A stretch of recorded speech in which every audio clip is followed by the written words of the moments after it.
Good morning. Welcome back to Sunrise. It's 18 minutes after 6 o'clock, and at this time of a weekday, we know it's a teak day. Good morning, teaks. Good morning, Dennis. Good morning, Yendi. Good morning, Teeks. How are you? Feeling extra breezy this morning? I'm feeling fantastic. You know, it's getting closer to Christmas. I'm starting to feel the Christmas spirit, you know, Easy breezy. finally. Yeah. Let's go into the Inside headlines. joke. Let's go into the headlines, shall we? So, MOCA to charge 6 for defrauding millions from elderly NCB customer. The major organized crime and anti-corruption agency MOCA has announced that charges will soon be laid against 6 individuals arrested in connection with the theft of millions from an elderly NCB customer.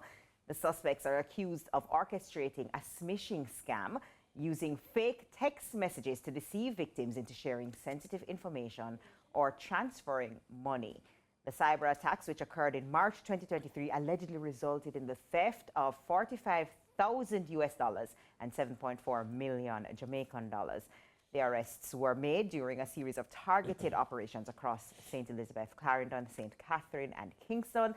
And MOCA continues to investigate the distribution of the stolen funds among various beneficiaries. Good. Yes. I think when the organizations, when the entities that are responsible for these things are being effective, I say kudos to you. Big up also to CTAC and the entire, you know, the people who pursue cyber crimes. I was having a conversation just last week. An elderly gentleman, the father of a friend of mine, you know, she called me and she said that you know, they just hit my dad for a couple $100,000, and it was you know, those people who they sell things like we have a special deal for you today. If you buy this, you get this, and that kind of a thing. It was at a gas station, and the people were outside the gas station and doing their thing, and they skimmed the card. And I'm just thinking, like, you see, we've developed an acceptance of this scamming culture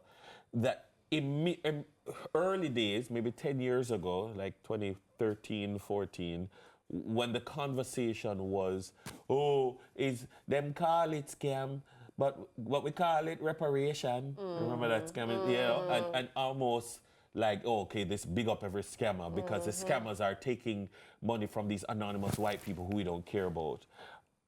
That market gets very small eventually because people are running out of people to scam. And so we've become, or they've become, well, they've begun to turn on. They've shifted the target. The vulnerable here in Jamaica. And it's, you know, it's now your grandmother. It's not some faceless old lady in Florida or Wisconsin. It's your grandmother. It's my grandmother. It's your father, and you know. And I'm thinking, when are people going to stop celebrating the scammers? Because them love the money, and them don't love the money pull up that the scammers have, and them love the things that the scammers can offer, but they don't process the fact, the horror that they're delivering to people's lives. Or they don't care. Hey, look here, simply put it, a thief a thief. Yeah. And if a thief is a problem, stop thief. It is not yours. Go and earn honestly your due. Stop thief. Yeah. There's no pretty way to put it. Stop thief. Yeah, but it's almost like they don't view it as thieving. But thief it's thief. It might be fancy thief, but it's still thief. It's thieving, and that's what people need to appreciate. Like, if it was another kind of thief, maybe, but because it's cyber thief, because it's digital thief, you're still a thief. And people might look down on somebody else, dirty pickpocket or whatever. It's the but same you are the thing. same.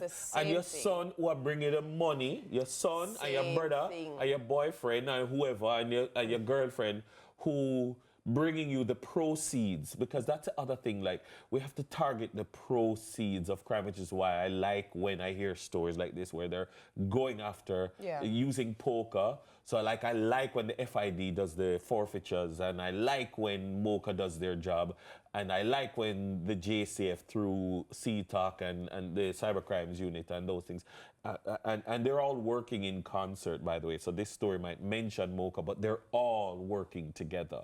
And I'm saying, you know, we have to place greater emphasis on this because it is very important. Stop thief. Amen. Sure. And on that note, let's go now to the next one. Foreign Affairs Minister addresses immigration challenges faced by Jamaicans in Mexico. Foreign Affairs Minister Kamina Johnson-Smith has expressed serious concern over reports of immigration challenges and alleged mistreatment faced by Jamaicans in Mexico and Central America. Recent social media posts claim instances of detention without food or legal assistance and forced signing of untranslated documents. While affirming the government's commitment to protecting citizens' rights abroad, Johnson-Smith reminded travelers that no individual has the automatic right to enter another country and urged compliance with immigration laws. The ministry is engaging with authorities to address reported issues and encourages affected Jamaicans to report violations to a consular at mfaft.gov.jm. So here's the thing. For those who may not be aware, there were few reports that were in the social media space alleging that persons had traveled to Mexico and were refused entry. Not one, not two, not three. There were quite a few. And apparently there was a discussion about a number of persons, not only from Jamaica, also travelers from the UK were being refused, travelers from other Central American nations. Apparently Mexico has done a very strong crackdown on entry. And again, allegedly it is in correlation to people using it as an entrance to America. So the issue that Mexico is having is their borders are being used. And they're trying to say, hold on, don't make America turn on us, because we have to also protect our borders. Are you really visiting? Are you really a tourist here in Mexico? Or are you using us as a, as a transit point to get to a destination illegally? So, yes, numerous accounts have been expressed. Use the email available to you if you are one of these individuals. Again, it is consular@mfaft.gov.jm, and let us get to the bottom of it on an individual basis. And if your reasons for entering are legitimate, I'm sure there'll be some resolution. But the truth is, as the minister said, there is not a single nation, even those to which you've been granted a visa, it does not guarantee entry. It's not automatic. They can send you back. They can. They can send you back.